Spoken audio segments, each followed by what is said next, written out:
Il y a des parents qui ont les moyens que son enfant, il veut commencer les réseaux, il n'y a pas de problème. Mais ceux qui ont une vie qui était un peu plus compliquée et tu vas te mettre dans les réseaux, tu vas penser que c'est avec les réseaux que tu vas vivre, c'est vraiment une erreur. Non. Ouais. Faut pas aller sur les réseaux avec l'objectif d'en vivre, quoi. Il faut juste, comment ça s'appelle? Il faut, en fait, moi, je préfère dire plutôt, pas influenceur ou quoi, je préfère dire, continuez dans le domaine de ce que vous aimez. Hmm. Et c'est ça qui va vous amener à faire quelque chose.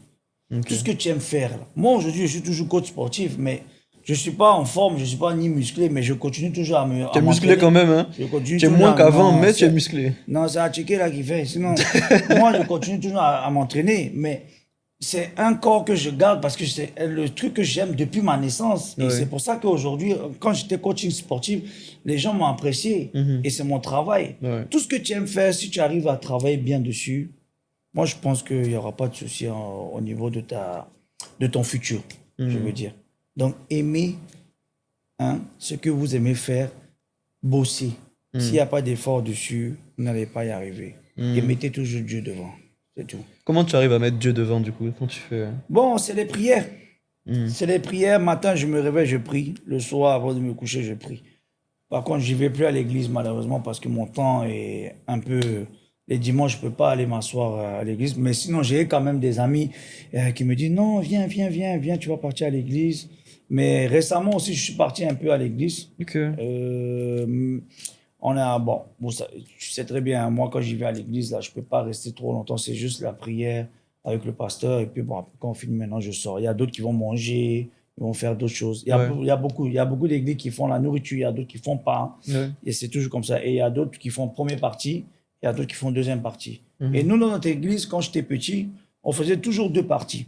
Ok. La première partie, c'est toujours, on parle de la Bible. Et la Mhm. deuxième partie, maintenant, c'est les pratiques. On chante, on fait la musique. Ok. Et quand on finit, derrière, on a un terrain, on joue au foot, au volleyball, Mhm. avec le pasteur. Hein. Et Génial. c'est comme ça, on a fait toute mon année jusqu'à peut-être 16 ans. Et il y avait beaucoup de personnes d'origine coréenne dans Oui, oui, oui, l'église? oui, oui. L'église coréenne un peu C'est une ou... église coréenne. C'est aux Ok. deux plateaux. Et c'est toujours là. Hein. Ok. Et Ah, mais ils font aujourd'hui, des grâce conférences chaque à... année, il me semble. Oui. Et grâce à la communauté coréenne aujourd'hui, si Ah. tu vois l'église comme elle a été développée, ben Mhm. on va dire que c'est la bénédiction de Dieu parce que c'est tout le monde qui a cotisé, tu Bien vois. sûr. Et si tu vois l'église, elle est énorme. Ouais. Et bah, c'est bien construit. Ça y est, aux deux plateaux. Ok. C'est juste en face de Sokosé, Ok. aux deux plateaux. Et c'est Ok. là-bas, c'était mon église. Si tu vois, tu vas voir église coréenne, non, église presbytérienne, je pense que c'est église évangélique presbytérienne coréenne. C'est ce Ok. qu'ils ont mis. C'est là-bas, aux deux plateaux. Wow. Et je te dis, si vraiment tu peux passer, il y a même des étrangers hein, qui vont. Hein. Tu peux passer là-bas, bien sûr. Bien sûr, avec plaisir. Avec madame, tu peux passer, tu demandes, est-ce que vous ne connaissez pas Ryu? Ils vont te parler. Madame Mhm. pasteur, ils me connaissent très très bien. Mhm. Même le pasteur, très très On va aller bien. faire un coucou là-bas. C'est le corps du Christ, donc faut aller faire un coucou Non, un peu tu peux aller partout. faire un coucou. Vous tous, hein, ceux qui regardent ici, vous pouvez tous aller. Hein. Ouais, C'est ouvert à tout le monde. C'est pas que seulement parce que c'est écrit coréen qu'il y a que les Coréens. Non, c'est tu ça. peux aller visiter, C'est tu peux ça. t'asseoir pour Allez prier. faire un tour à l'église coréenne. Ou bien venez à Vase Oui. d'honneur chez nous Voilà, aussi. vous pouvez aller chez lui Nous, aussi. on est à Vase Mais d'honneur là avec ma chérie. je te vois, je pense que. Laisse-moi boire l'eau, ma gauche est sec, tu sais. Attends, je profiter pour boire en même Moi, je temps. pense que toi, je te vois vraiment en tant qu'un pasteur. Tu me vois en tant que pasteur. Pourquoi?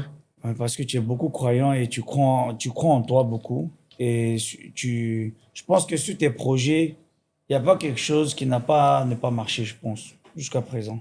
Et tu Amen. arrives à le faire. Et tout ça, je pense que c'est la bénédiction de Dieu. Donc, je me Amen. suis dit, pourquoi pas un jour, tu vas être un pasteur, avoir une grande église là. Ils vont dire pasteur Cédric. Moi, je m'en fiche de ça. Moi, tout ce que je veux, c'est que les âmes soient sauvées. Je veux que les vies soient transformées, que les cœurs soient ramenés à Christ. Moi, c'est l'essentiel. Mais en tout le reste, si ça vient, c'est la volonté de Dieu. Ça vient pas, c'est la volonté de Dieu. Maintenant, En si tout moi je te cas, repose la question, qu'est-ce que toi tu as fait? Qu'est-ce qui a fait en toi et tu as cru en Dieu? C'est écoute, quoi moi, en vraiment, fait? c'est la grâce de Dieu. Tu sais, mes parents, Toi aussi, ta jeunesse, dans ma jeunesse, ouais, j'ai eu la grâce de connaître Jésus assez tôt dans ma vie. à quel âge Assez tôt. tu es parti La à l'église première à quel fois, âge? depuis que je suis petit, on partait à l'église. Moi, je suis Mais là parti où j'ai à commencé à 4 ans. vraiment. 4 ans, ok. Ouais, maman m'avait dit 4 ans. Ok. elle me prenait à chaque fois, je criais tout le temps, je pleurais bêtement. Hein. Mais ça a 4 ans, j'ai commencé et puis bon, j'ai fait une communauté. Mais je sais pas, rester attaché à l'église du coup, enfin pas à l'église mais à Dieu surtout, parce que souvent les gens pensent que être chrétien c'est aller à l'église quoi, mais c'est pas Non, non. forcément là à l'église quoi, c'est Il y juste a, avoir il une y a quand relation avec même, il y a Jésus. quand même des choses, quand tu pratiques à l'église, il y a quand même des choses que tu peux pas faire. Moi, je partais pas dans d'autres églises, à part l'église presbytérienne et évangélique. Et par exemple, aujourd'hui, si tu vois des enfants malades et donner quelque chose ou quoi, ça, c'est pas tout le monde. Tout le monde n'a pas les mêmes moralités. Donc, moi, je pense qu'aujourd'hui, la pratique de l'église, c'est important parce que tu apprends beaucoup de choses dans la Bible. Non, c'est important l'église, je dis pas que c'est pas Et important, oui, c'est oui, oui, clair. c'est très C'est super important. important. Après, il y a d'autres qui vont à l'église juste pour aller à l'église. C'est ça. Voilà, Et c'est ça là où c'est c'est un autre piège chose. aussi, Voilà, ouais. ça c'est une autre chose. Mais ceux qui vont à l'église pour vraiment pratiquer et demander, ça c'est Dieu maintenant qui va voir cette personne. Hmm, Voilà, tu ne peux pas juger. Moi, en tout cas, je ne peux pas juger une personne. bien sûr. Voilà, moi, je ne juge pas une personne. La seule personne qui peut me juger, c'est Dieu. Hmm, Voilà, donc c'est pour ça, c'est un point très important. bien sûr. Voilà, quand on dit allez-y à l'église, là, c'est pas tu vas aller t'asseoir et puis ta tête elle est en l'air, tu es en train de penser à tes films. Non. Bien sûr. Bon, je Bien pense sûr. que ça L'église aussi, c'est pas c'est. obligatoire, mais c'est super important. Dans la Bible, Dieu a dit qu'il n'est pas bon pour l'homme d'être seul, c'est pour ça qu'il a créé Ève, etc. Ça s'étend aussi, je pense, à beaucoup de les communautés, les groupes, les amis. C'est hyper important d'être bien entouré, que ce soit à l'église ou en dehors de l'église, pour avoir vraiment une marche chrétienne qui est assez affermie, qui est correcte. Parce que nous tous, on a des saisons où ça va pas trop. Je m'inclus dedans. Personne peut dire que tout est parfait dans sa relation avec Dieu, tout a été parfait, qu'ils n'ont jamais péché ou quoi que ce soit. Mais ce qui est beau, c'est que quand on a une communauté autour de nous, quand on a des amis qui nous aiment, qui veulent vraiment notre bien et qui nous sont là pour nous tirer vers le haut, c'est comme ça, quoi. Chacun se tire vers le haut. La Bible dit le frère aiguise le frère. Et si tu n'as pas de frère, qui va Non, c'est t'aiguiser? normal, c'est normal. Tu vois? Mais toi, aujourd'hui, bon, voilà, tu as un statut maintenant, tu es fiancé. Quelle est la différence de ta vie avant et maintenant? Écoute, ma vie avant et maintenant n'a pas beaucoup changé. Parce que Dans j'ai quoi eu tu la n'as grâce, comme pas. je disais, de connaître Jésus assez tôt. Donc j'ai pas des témoignages, si tu veux, Mais au moins, tu de... sais qu'il y a eu un truc où Dieu t'a J'ai... dit quelque chose. Au Oui, moins, non, il y a des choses qui ont il y a des évolué dans choses ma vie, tu vois. voilà, qui a évolué. Bien Oui. sûr. Mais comme je disais tout à l'heure, j'ai connu le Seigneur, disons, vers CM2, comme ça. Mhm, mhm. CM1, CM2. C'est en CM2 que j'ai commencé à évangéliser pour la première fois. D'accord.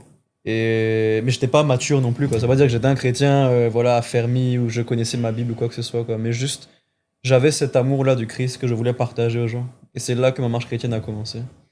Maintenant, il y a beaucoup de choses, tu vois, que Dieu a fait dans ma vie et dont Jésus m'a délivré, tu vois. Par exemple, j'ai pas connu les femmes, l'alcool, la drogue, cigarette ou quoi que ce soit, mais j'ai connu la pornographie et la masturbation. Et ça, c'est un Mais ça, truc c'est un truc qui est très répandu. voilà, qui est répandu Mais naturellement même, parce que si on reste sur la masturbation, mhm, il y a des gens, beaucoup de gens, bon, c'est un peu, là, on va dans un sujet un peu truc, mais on va couper court. Mais la masturbation, c'est un truc naturel, hein. C'est pas un truc où, bon, après, avec l'exagération, ça peut devenir autre chose. Mais si je veux dire, par exemple, ce que tu viens de dire, la pornographie, mhm. ça, c'est un délit. Moi, pour moi, je pense que la pornographie aujourd'hui, c'est quelque chose qui n'est pas, je ne sais pas comment je dois dire ça. C'est dans un sens, comment je peux t'expliquer ça? En fait, si je prends un exemple d'un ami à moi, Mhm. il était trop à fond dans ça. Et moi, je lui ai dit, c'est pas bon. C'est pas bon et c'est pas bon pour toi-même, pour ta santé.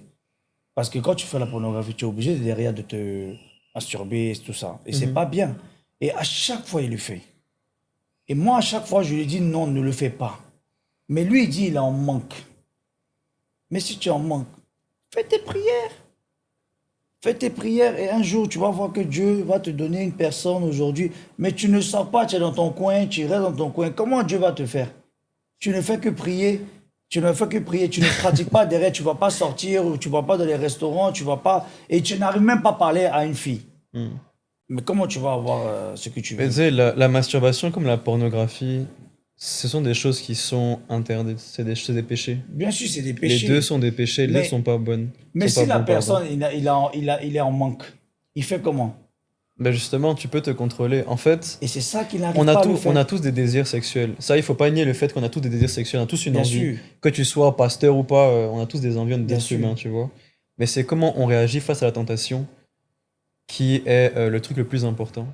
Quand on prend le livre de 1 Timothée chapitre 5, vers la fin du chapitre, l'apôtre Paul explique qu'en gros, il y a la sanctification. Et la sanctification, c'est Dieu qui le fait à travers nous. Si tu comptes sur tes propres stratégies, sur ta propre force, sur faire du sport et autres, pour arrêter la masturbation et la pornographie, tu vas jamais y arriver. Parce que c'est Ah, Dieu qui en donc délivre. c'est que ça c'est un conseil que tu dois donner ça à mon ami, hein. Et je Faut donne lui ça, je profite de ça pour tout le monde en fait. Parce que moi, je l'ai vécu.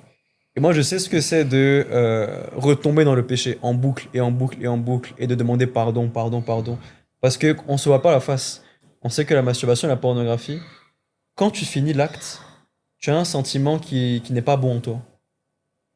Tu te sens un peu Tu te sens bizarre. bizarre. Et je sais que tu as déjà vécu aussi. J'ai déjà vécu. Est-ce que tu sais pourquoi? Parce que c'est spirituel. Et justement parce que c'est spirituel, parce que c'est mauvais. Et ton âme sait que tu as péché. Et comme ton âme sait que tu as péché, tu le ressens physiquement. En fait, tu le ressens pas pendant que tu le fais. Tu le Tu ressens le pas ressens quand d'abord. tu finis, en Et c'est fait. ça c'est C'est ça ça qui le truc. est, Oui, oui. qui est le piège. C'est qu'avant, tu ne perçois pas ça. Et quand tu as fini de Mais c'est pécher, quand tu finis. Mais c'est toujours comme ça. que C'est voilà, toujours... Le péché, c'est comme ça, tu en t'en mets fait. dans le péché du diable, dans le piège du diable, et tu te rends compte un peu de la bêtise après. Et c'est ça. Mais si tu comptes sur tes propres forces pour sortir du péché, tu peux pas le faire.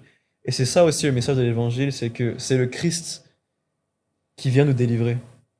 Par son sacrifice à la croix, par ses meurtrissures, par son sang qui a coulé, par le rachat de nos péchés, c'est lui qui fait ce travail-là en nous. Et il y a deux choses qui sont différentes, il y a la sanctification, il y a la consécration. Et souvent les gens mélangent un peu les deux. Mais quand tu prends la sanctification, que tu lis le livre de Timothée, bah je te dis, quand tu rentres chez toi, je t'invite à lire 1 Timothée chapitre 4 et chapitre 5. Ça va beaucoup t'édifier. On explique en gros que la sanctification, c'est ce que Dieu fait en nous. C'est pas ce que nous on fait. Mais la consécration, c'est les actes que nous on pose pour se mettre à part pour Dieu.